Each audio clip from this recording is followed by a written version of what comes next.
General Bajwa ان دنوں نواز شریف سے کچھ ہمدردی رکھتے تھے، اگرچہ بعد میں بدل گئے۔ حال ہی میں مستعفی ہونے والے جسٹس اعجاز الاحسن کے سگے بھائی اتفاق فاؤنڈر میں اعلیٰ عہدے پر ملازم تھے۔ کیا آئین پر حلف اٹھانے والے ججوں اور جرنیلوں کو اجازت دی جا سکتی ہے؟ ان ججوں کا کچا چٹھا بائے سہیل وڑائچ۔ ان ججوں کی کہانیاں بھی عجیب ہیں۔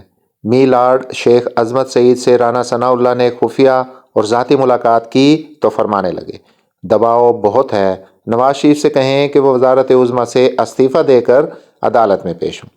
انہی دنوں ایک پراپرٹی ٹائکون کے ذریعے ISI کے سربراہ جنرل ظہیر الاسلام نے پیغام بھیجا کہ وہ مستعفی ہو جائیں۔ نواز شریف کہاں باز آنے والے تھے؟ GHQ گئے تو وہاں بھری میٹنگ میں جنرل راحیل شریف کو کہا کہ کیا ایک ماتحت افسر چیف ایگزیکٹو کو مستعفی ہونے کا پیغام بھیج سکتا ہے؟ نواز شریف کے اس سوال پر کوئی جواب نہ بن سکا۔ اسی زمانے کا ذکر ہے کہ وزیر اعظم کو ان کی انٹیلیجنس ایجنسی نے اطلاع دی کہ ججوں کا ایک گروپ آپ کے خلاف سرگرم عمل ہے اور وہ بہر صورت آپ کو سزا دینا چاہتا ہے۔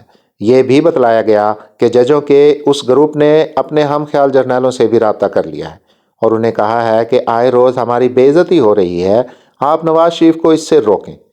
سچ تو یہ ہے کہ ماضی سے لے کر آج سے کچھ عرصہ پہلے تک مقتدرہ کے کچھ جرنیل اور عدلیہ کے سرپنچ مل کر سیاستدانوں کے خلاف کام کرتے رہے۔ ہر بار مقتدرہ عدلیہ کو ایسا بیانیہ پیش کرتے تھے جس سے ان کے اور سیاستدانوں کے درمیان کشیدگی قائم ہو جائے۔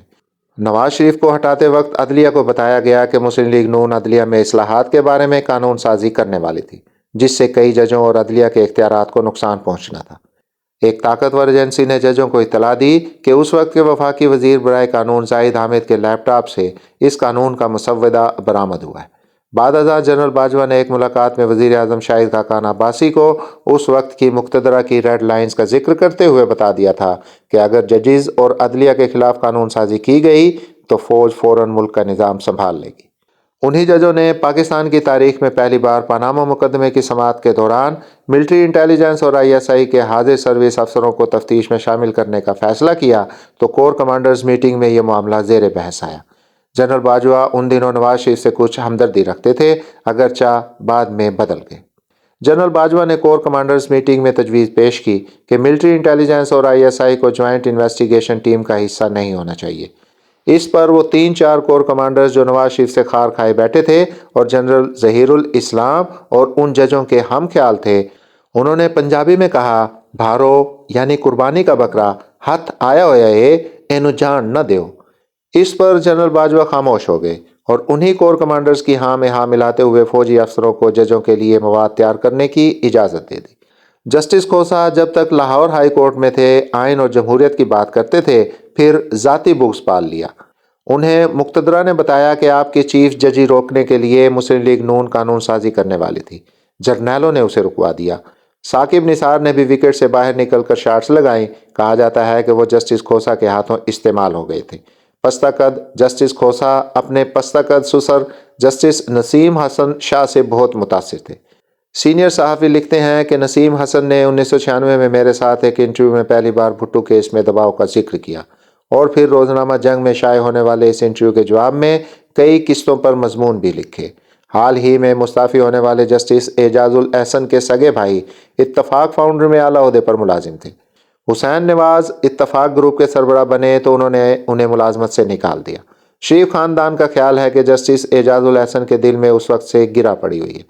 یہی وہ میلارڈ تھے جو جج ارشد ملک کو بلا کر کہتے تھے کہ نواز شریف کو زیادہ سے زیادہ سزا دو۔ جج ارشد ملک کے اس حوالے سے ویڈیو ریکارڈنگ شریف خاندان کے پاس موجود ہے۔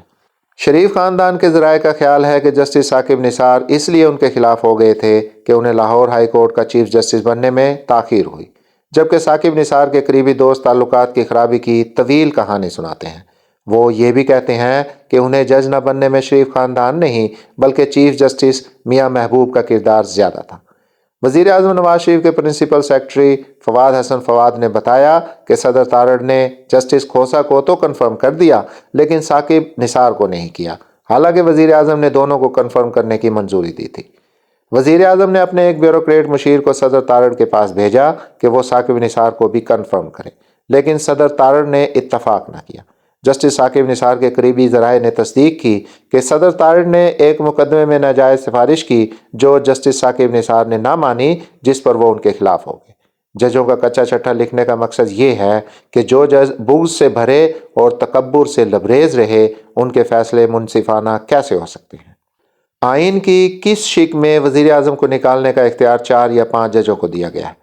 58 بھی ختم ہوا تو ماضی کے جرنیلوں اور ججوں نے مل کر کروڑوں لوگوں کے منتخب وزیر اعظموں کو عدلیہ کے ذریعے نکالنے کی غیر آئینی اختراع تراش لی۔ ہونا تو یہ چاہیے کہ جس طرح جنرل مشرف کو مارشل لا لگانے کی علامتی سزا دی گئی ہے، آئین کے ساتھ کھلواڑ کرنے والے میلارڈز کی تصویروں پر بھی سیاہی پھیر دی جائے اور عدلیہ کے ایوانوں سے ان کے پورٹریٹ اتارے جائیں۔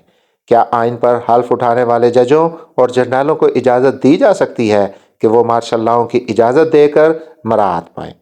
اگر ملک کو سیدھا کرنا ہے تو کم از کم ان کا علامتی احتساب تو کیا جائے۔ ماضی کے متکبر اور بغض بھرے ججوں کے ساتھ تاریخ جو کر رہی ہے، اس سے آج کے میلارڈز کو بھی سبق سیکھنا چاہیے کہ وہ آئین کے اندر رہ کر فیصلے کریں، سیاستدانوں کو وقت کی مقتدرہ کے کہنے پر ٹارگٹ نہ کریں۔ حالات بدلتے رہتے ہیں، ماضی کا احتساب آج ہو رہا ہے تو آج کا احتساب مستقبل میں ہوگا۔ ہم سب تاریخ کو جواب دیں۔ جج، جرنیل یا جرنلسٹ، سبھی کو تاریخ میں اپنے کردار کا حساب دینا ہوگا۔ آنے والی نسلیں چاہتی ہیں کہ ہم سرخرو ہوں، مگر اس کے لیے نفرت اور غصے کو ختم کرنا ہوگا۔